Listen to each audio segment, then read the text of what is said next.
तो cos 6x क्या होगा? cos 3x प्लस 3x क्या होगा? cos a into cos b minus sin a into sin b। तो a into a square cos square 3x minus sin square।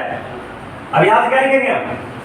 cos 3x का 4 cos qx minus 3 cos x इसका square minus 3 sin x minus 4 sin qx का square. ये क्या है? a minus b का 4 चौका 16 cos 6x plus 9 cos square x minus 4 दिया 12 दूना 24 cos 4x माइनस ब्रैकेट 3 दिया 9 sin स्क्वायर x 4 चौका 16 sin 6x माइनस 4 दिया 12 दूना 24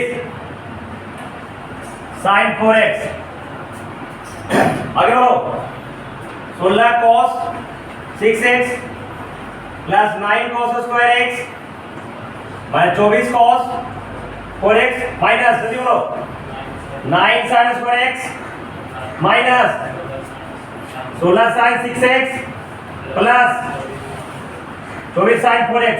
समझ में आ गया क्या? आंसर भी क्या लाना है? जब इसमें कोई भी साइन नहीं है, सब क्या है? सब cos है। जहां जहां साइन है जहां क्या कर देंगे हम? और जहां जहां साइन है जहां क्या कर देंगे? cos पे चेंज कर देंगे। क्या फार्मूला होगा? देखो sin स्क्वायर थीटा बराबर 1 माइनस नहीं जाता ऐसा formula 16 cos 6x plus 9 cos square x minus 24 cos 4x minus 9 को क्या लिखेंगे? 1 minus cos square x minus 16। ध्यान से देखना बेटा ऐसे ये अपनी हम sin स्क्वायर का लिखेंगे ना ये sin 6 है। क्या लिखेंगे इसमें? 1 माइनस sin स्क्वायर x का होल क्यूब लिखेंगे ना। कहीं 1 minus cos square sorry 1 minus cos square x तो sin स्क्वायर x हो गया और 2 के 3 पावर करेंगे तो 6 होगा। ये लो 1 माइनस cos स्क्वायर x का होल क्यूब। देखो लिख देता है बगल में समझने के लिए sin स्क्वायर x बराबर क्या हो गया? 1 माइनस cos स्क्वायर इसका sin 6x बराबर क्या होगा? 1 माइनस cos स्क्वायर x का होल क्यूब। ठीक है प्लस ध्यान देना sin 4x है ना तो sin 4x क्या लिखेंगे? sin स्क्वायर x का होल स्क्वायर। तो sin स्क्वायर क्या लिखेंगे? 1 minus cos square 1 minus cos square x का इनटू 24। इसको सोल्व कर दो अपने आप आंसर आ जाएगा। तो 16 cos 6x plus 9 cos square by 24 cos 4x minus 9 हो गया क्या? Minus minus 9 cos square x। देखो इधर इसको तोड़ लो minus 16 into a minus b का होल क्यूब क्या होता है? 1 minus cos 6x a cube minus minus 3a square भी ना तो 3a स्क्वायर 1 का स्क्वायर 1 ही होगा इंटू तो माइनस 3 के cos स्क्वायर x हो जाएगा प्लस 3ab स्क्वायर तो प्लस 3 देखो b स्क्वायर तो माइनस का स्क्वायर प्लस हो जाएगा और 1 से गुणा करें तो फर्क तो 3 इंटू cos 4x हो जाएगा ना हो जाएगा cos 4x हो जाएगा 3 cos 4x 16 में पूरा ब्रैकेट हो जाएगा। अब आगे चलो प्लस 24 तो 24 into 1 plus cos 4x minus 2 cos square x। चलो इतना जल्दी कॉपी करो।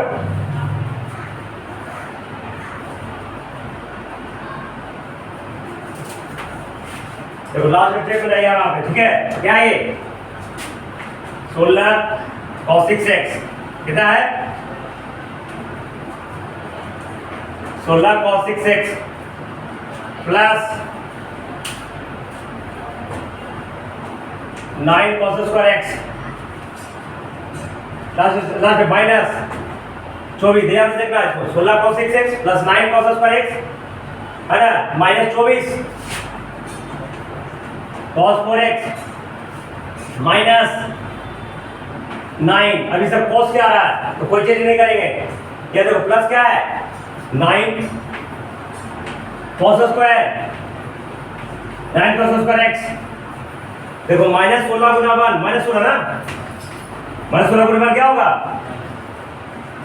Minus 16 minus minus plus plus दो minus 16 minus minus plus 16 cos 6x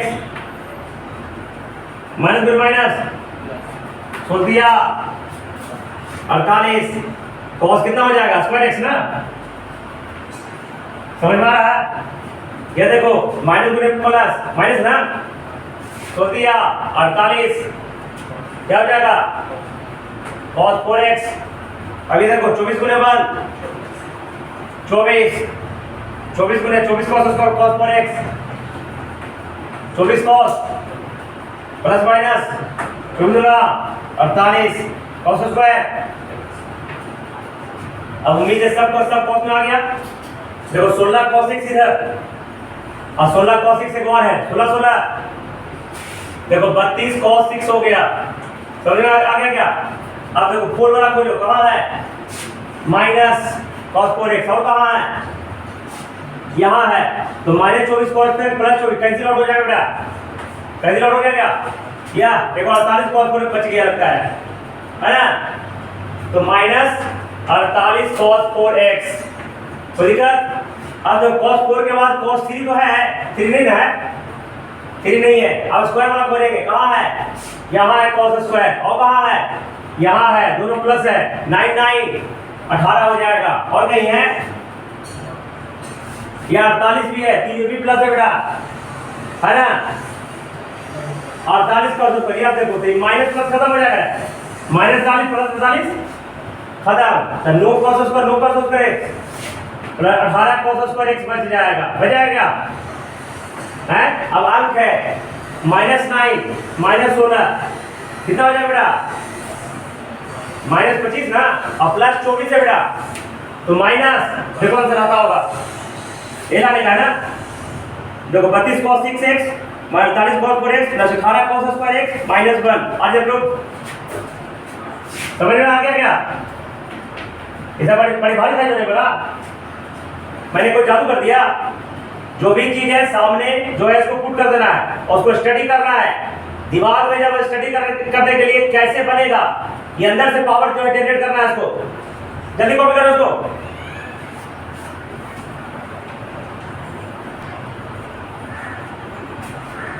एक क्वेश्चन इसका बता दिया ना, समझ आ गया ना, उसको स्टडी कर लेना, जहां दिक्कत नहीं रहेगा जहां वीडियो देख लेना कि कैसे कैसे सबका वीडियो भी है ना, सर्च करके उसको देख लेना कैसे कैसे कहां दिक्कत हुआ अगर समझ में नहीं आया तो। एक्सरसाइज 3.4 हाथ लगा फिर लाल लगा रहा है, दबा लेना उसमें। देखो प्रिंसिपल वैल्यू और जनरल सॉल्यूशन यहां पे निकालना है, प्रिंसिपल एंड जनरल सॉल्यूशन निकालना है, प्रिंसिपल एंड, तो ध्यान से देखना। देखो सबसे पहले पहला क्वेश्चन में tan x बराबर √3, x बराबर क्या है, तो सबसे पहले हम 0 से पाई के बीच में एंगल निकालेंगे, सॉरी 0 से π/2 और 0 से 90 के बीच में वैल्यू निकालेंगे ना।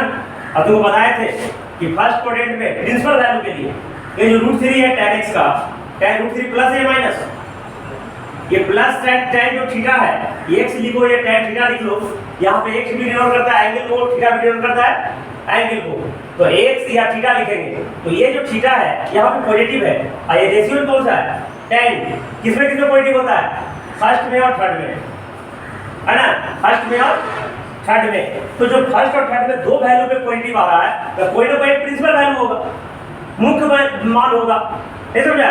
जैसे मान लिया मेरे पास दो ड्रेस है ना, पहनने के लिए कहीं जाने के लिए, तो कोई दोनों में से कोई एक जरूर होगा कि ज्यादा अच्छा हो, है ना, जिसको पहला रेफरेंस दे करेंगे, दूसरा ड्रेस को दूसरा नंबर में देंगे। तो इस तरह जब दो वैल्यू इसका पॉजिटिव का वैल्यू है तो किसी एक वैल्यू को जो ज्यादा नजदीक होगा वो हो जाएगा तुम्हारा प्रिंसिपल वैल्यू, कौन वैल्यू, ठीक है। और जनरल वैल्यू मतलब मैं तुमको बताया इसका मान 1 से लेकर इंफिनिटी तक आएगा, तो ऐसा बहुत सारे एंगल्स होंगे, जैसे sin 30 का मान 1/2 होता है, sin 30 का मान 1/2 होता है ना, तो sin 150 का मान भी 1/2 होता है ना, ऐसा और भी बहुत सारे एंगल्स होंगे, अनगिनत एंगल्स होंगे, जिसके लिए मान उसका 1/2a होगा। समझ गया? यहाँ पे देखो इसका एक फार्मूला इधर है जनरल वैल्यू के लिए।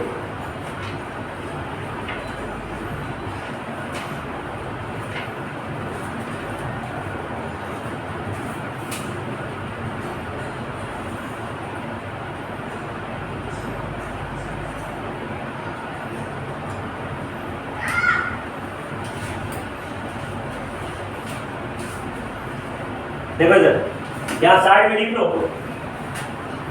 है ना, sin x बराबर 0। sin x बराबर अगर 0 आता है तो इसका जनरल सॉल्यूशन क्या हो जाएगा? जनरल सॉल्यूशन होगा, याद रखना पड़ेगा तुमको, n पाई हो जाएगा। x बराबर क्या हो जाएगा? n पाई। कब? जब sin x का मान 0 हो। समझ में आ गया? और n यहाँ पे क्या होगा? n belong to z, z मतलब इंटीजर्स, माने 1 2 3 -1 -2 इंटीजर्स। अगर sin x बराबर 0 होगा तो जितना भी n पाई का वैल्यू होगा, माने पाई, 2 पाई, 3 पाई, 4 पाई, 5 पाई, 6 पाई, जितना भी वैल्यू होगा सबका वैल्यू क्या होगा? 0 होगा। या -पाई, -2 पाई, -3 पाई, इसका जितना भी वैल्यू क्या होगा? तो इसलिए अगर sin x बराबर 0 होगा तो x का बराबर n पाई इसका जनरल सॉल्यूशन होगा। cos x बराबर 0 होगा, cos x बराबर अगर 0 होगा इसका जनरल सॉल्यूशन होगा, जनरल सॉल्यूशन होगा x बराबर 2n plus 1 into pi by 2 pi by where n belongs to z, n belong to ये sin x बराबर 0 और tan x बराबर 0 का एक फॉर्मूला हो गया। ठीक है? तो जनरल सॉल्यूशन अगर sin x बराबर sin पाई होगा, sin पाई मतलब 0 ना होगा कुछ और वैल्यू होगा, तो जनरल सॉल्यूशन का होगा, याद रखना इसका जनरल सॉल्यूशन। कौन सॉल्यूशन? मैं डायरेक्टली लिख देता हूं, n पाई प्लस -1 पे पावर n इंटू पाई।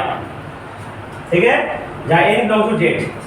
अगर cos x बराबर cos y होगा इसका जनरल सॉल्यूशन होगा x बराबर 2n pi plus minus y, n belongs to z।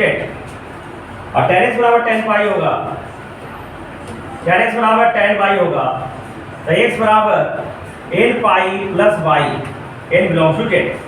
ये जनरल सॉल्यूशन की वैल्यू है। यहां से देखना बेटा, यहाँ पे tan x का मान √3 है। tan कितने मान √3 होता है?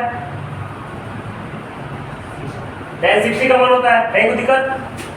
यहां से tan x बराबर क्या लिखेंगे? tan 60। कोई दिक्कत?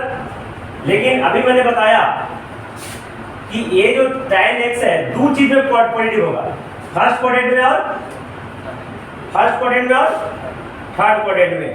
फर्स्ट क्वाड्रेंट का वैल्यू लेंगे थीटा, इसमें ले लेंगे पाई माइनस थीटा, क्या लेंगे? इसमें लेंगे पाई प्लस थीटा, इसमें लेंगे 2 पाई माइनस थीटा। ये इसका प्रिंसिपल वैल्यू हो जाएगा। समझ में आ गया? तो यहाँ पे रेडियन क्या है बेटा? 60 डिग्री रेडियन बदलेंगे, कितना होगा? 60 डिग्री बराबर 60 गुना पाई बटे 100। ये भी याद है कि नहीं याद है? मैंने पाई बाई 3 रेडियन, तो x का मान कितना हो गया? Pi by. तो थर्ड क्वाड्रेंट में कितना होगा वैल्यू? पाई प्लस थीटा करो। देखो इसमें थीटा और प्रिंसिपल वैल्यू, और प्रिंसिपल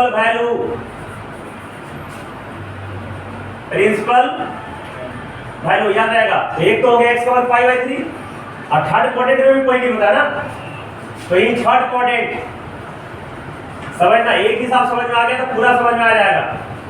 x बराबर क्या हम लिखेंगे? पाई प्लस, तो पाई थीटा का वैल्यू कितना है? मैंने x है तो x लिख देंगे, है ना, x से लिखते हैं। इसमें x, इसे पाई माइनस x, इसे पाई प्लस x, पाई, इसमें 2 pi minus x। Any problem? ठीक है? और एक वैल्यू 0 से 90 के बीच में होगा अगर पॉजिटिव है तो पाई प्लस क्या होगा? पाई बाई, इसके अंदर तो एक बड़ा क्या होगा बेटा? 3 पाई प्लस कितना हो गया? 4 पाई बाई। तो इसका प्रिंसिपल सॉल्यूशन क्या क्या हो गया? प्रिंसिपल सॉल्यूशन एक हो गया पाई बाई 3 और दूसरा हो गया 4 पाई बाई, समझ में आ गया। लेकिन इसका जनरल सॉल्यूशन भी चाहिए, तो जनरल सॉल्यूशन क्या tan x बराबर tan y, tan x बराबर y का वैल्यू कितना है पाई बाई 3, लिखेंगे हियर y बराबर पाई बाई 3 ना, तो tan x बराबर tan y, y का वैल्यू कितना है पाई बाई 3, तो जनरल सॉल्यूशन क्या हो गया, जनरल सॉल्यूशन बराबर ये देखो क्या है n पाई n प्लस क्या हो गया y का कितना हो गया पाई बाई, ये n है बेटा, आंसर हो गया, समझ में आ गया। जल्दी कॉपी करो इसको।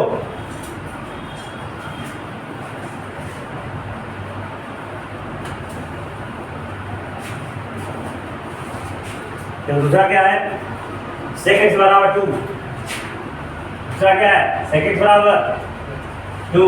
अब देखो cos x का मान 1/2 कितना होता है, cos 60 का मान होता है, ठीक है, cos 60 का मान बना दूं तो sec x का मान sec 60 बराबर 2 हो जाएगा।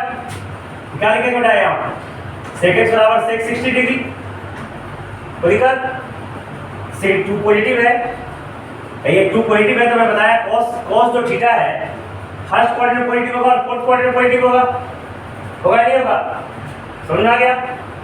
यहाँ पे क्या लिखेंगे 60 डिग्री बराबर 60 गुना पाई बटा 100, cos 60 का 1/2 होता है ना, पाई बाई 3 होगा ना, पाई बाई, तो x का वैल्यू हो गया पाई बाई 3, जब ये पॉजिटिव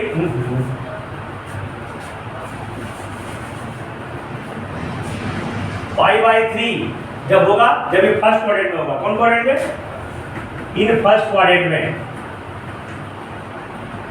लेकिन हम जानते हैं कि फर्स्ट क्वाड्रेंट के अलावा एक और क्वाड्रेंट है जिसमें पॉजिटिव होगा, है ना, वो होगा कौन फोर्थ में। फोर्थ में मैं क्या बोला, इसमें अगर x मानते हैं इसे पाई माइनस एक्स, इसे पाई प्लस एक्स, ऐसे 2 पाई माइनस एक्स, क्या होगा बेटा in fourth quadrant, fourth quadrant में भी सेक पॉजिटिव होगा, cos और sec फोर्थ क्वाड्रेंट क्या होगा, इन फोर्थ क्वाड्रेंट x बराबर क्या हो गया 2 pi minus pi by 3, any problem. अब इसके ना कुछ तो एक दिखा उत्तर 6 पाई माइनस तो 5 पाई बटा में कितना हो जाएगा बेटा, एनी प्रॉब्लम। या प्रिंसिपल वैल्यू क्या हो गया इसका, प्रिंसिपल वैल्यू कौन हो गया, जल्दी बताओ, पाई बाई 3 और कोई दिक्कत। अब जनरल सॉल्यूशन देखो, फॉर्मूला देखो, cos वाला लगेगा, देखो cos x बराबर cos y वाला लग जाएगा, क्या फॉर्मूला है इसमें, 2n pi plus minus pi, जैसे क्या हो जाएगा 2n पाई, देखो बेटा y का वैल्यू, इसमें दो वैल्यू है ना, तो दोनों वैल्यू नहीं, सबसे छोटा वैल्यू लेंगे सबसे, तो 2n pi plus minus pi by, यही इसका जनरल सॉल्यूशन हो जाएगा। आंसर चेक कर लो,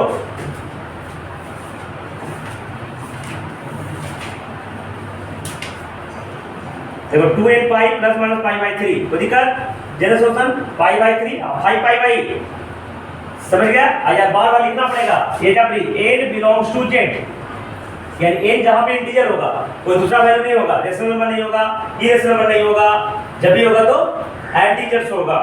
तो एक क्वेश्चन और समझ लो, इसके बाद खुद ही बना के कोशिश करना है, दूसरा दिमाग में और स्टडी करना है, नहीं समझ वीडियो 2-3 बार देख के समझना है, मेहनत करोगे आगे बढ़ोगे, नहीं मेहनत करोगे इधर तो डोंगर दिन जाएगा,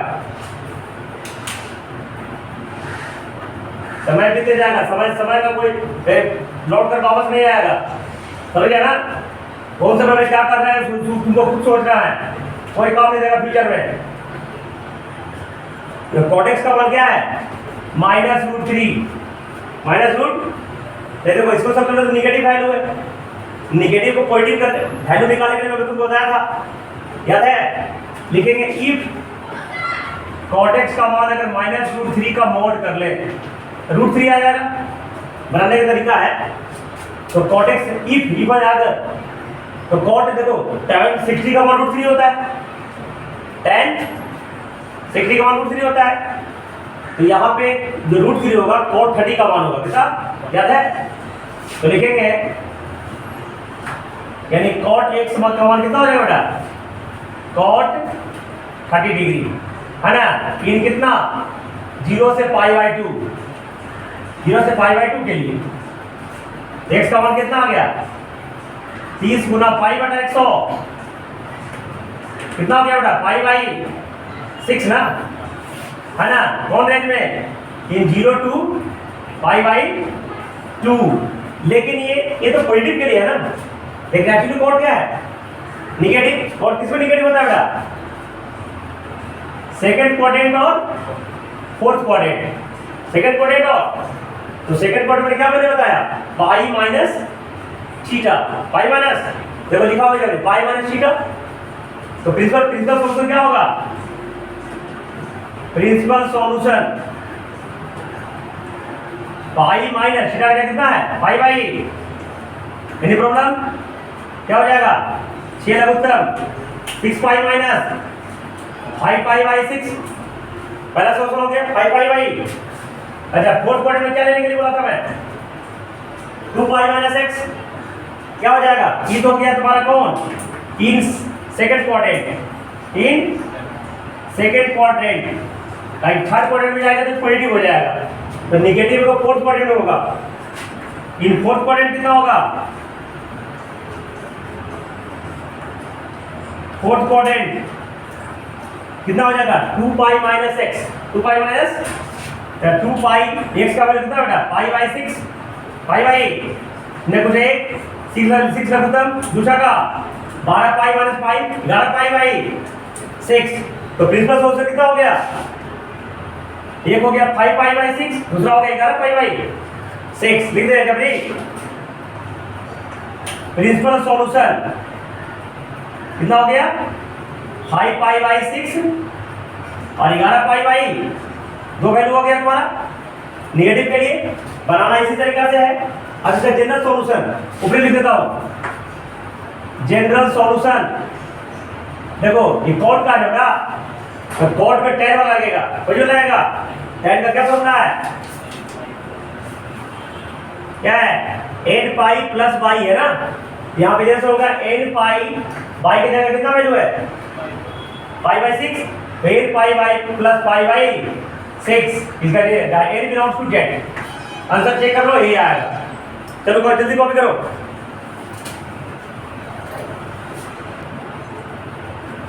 चलो ये जनरल सॉल्यूशन के लिए क्या होगा? ये जो 5 पाई बाई 6 लिखे थे, पाई बाई 6 पॉजिटिव होगा, लेकिन कॉट x क्या है यहाँ पे? नेगेटिव। तो पहला प्रिंसिपल सॉल्यूशन क्या है? 5 पाई बाई, इसलिए सबसे जो दोनों में जो छोटा होगा 5 पाई बाई 6, 11 पाई बाई 6, दोनों छोटा कौन है? 5 पाई बाई। तो इसलिए जनरल सॉल्यूशन में 5 पाई बाई 6 नहीं लिखेंगे। अगर ये √3 रहता तब पाई बाई 6 लिखते, लेकिन -√3 है तो हो जाएगा 5 पाई बाई 6। इसलिए ये बढ़िया सुधार लो, है ना? समझ आ गया? अब एक क्वेश्चन और तो बताते हैं और बाकी क्वेश्चन घर से बना के लाना है। मेहनत करोगे बन जाएगा, कोई बड़का भारी चीज नहीं है। मेहनत नहीं करोगे बस समय बीतता चला जाएगा ऐसे ही। तो अगला क्या है? cot x cosec x का मान -2 है ना। क्वेश्चन नंबर 4 याद रखना, cosec x का मान -2। इसको हमको निकालना प्रिंसिपल सॉल्यूशन और जनरल सॉल्यूशन। सबसे पहले मैं क्या करता हूँ? 0 से 90 के बीच का मान निकालता हूँ, है ना। बनाने का बहुत सारा तरीका होते हैं, है ना, और ये बहुत सारा मैथमेटिशियन अलग अलग तरीका से बताएगा। मेरा तरीका सिंपल है और सबसे इजी है। क्या लिखेंगे इसमें? इफ cosec x फ्रॉम -2 का मोड, -2 का मोड किस लिए करते हैं? कि 0 से 90 के बीच में वैल्यू निकालने के लिए। अब 0 से 90 के बीच में वैल्यू सभी का पॉजिटिव होता है, इसलिए इसका पॉजिटिव लेने से पता चलेगा। तो देखो cosec को अगर याद नहीं है तो साइन से याद करो। साइन 30 का मान 1/2 होता है, तो इसलिए cosec 30 का मान 2 हो जाएगा। इसलिए क्या हो जाएगा? cosec x का मान 2 हो जाएगा। यहाँ पे क्या हो जाएगा? cosec x बराबर cosec 30 हो जाएगा बेटा। cosec 30 का मान 2, समझ में आ गया? ये पॉजिटिव के लिए होगा। एक्चुअली तो माइनस नेगेटिव है ना, तो चलो मैं निकालो। 3 डिग्री बराबर 30 गुना पाई बटा 180 इच्छा काशिया से पाई बाई 6 रेडियन आ गया। लेकिन ये रेडियन कब आया? जब ये पॉजिटिव है, लेकिन हमको एक्चुअली कौन से क्या है? निगेटिव। निगेटिव किसके क्वाड्रेंट में होगा? सेकंड में और ऐसे थर्ड में और फोर्थ में। थर्ड में और तो थर्ड के लिए क्या बोला था मैं? Pi plus theta. ये भूल जब से जाता है, theta pi minus theta pi plus theta 2 pi minus theta. याद कर लो इसको, pi minus pi plus theta third quadrant में। तो प्रिंसिपल वैल्यू क्या होगा? Principal value pi theta value कितना है? दस के बोलो पाई बटा पाई बाई 6। तो 6 लग उत्तम हो जाएगा 6 पाई प्लस 7 पाई बाई 6 हो जाएगा। दूसरा वैल्यू क्या है? फोर्थ क्वाड्रेंट में कॉसेक नेगेटिव होता है 2 पाई माइनस। दूसरा वैल्यू कितना होगा? ये होगा इन थर्ड। समझ में आ गया? दूसरा क्या होगा? 2 पाई माइनस पाई बाई कितना हो जाएगा बेटा? 12 pi minus 11 pi by in fourth quadrant. कौन क्वाड्रेंट? तो बिंदु सोल्यूशन कितना हो गया? बिंदु सोल्यूशन हो गया तुम्हारा 7 पाई by 6 and 11 pi by. Any problem? अब जनरल सोल्यूशन, जनरल सॉल्यूशन इसमें किसका वाला लगेगा? साइन वाला लगेगा। साइन और साइन भाई क्या है फॉर्मूला? देखो n पाई क्या है? n पाई प्लस n पाई प्लस -1 पे पावर a। अब भाई छोटा कौन है बेटा? ये करना है इंटू 7 पाई बाई। आंसर हो गया। कर लोगे? ये बाकी भी क्वेश्चन है, बना के लाना है, देख के कोशिश करना है। नहीं बनेगा तो हम बताएंगे, लेकिन तुमको पूरा कोशिश करना है। समझ गया?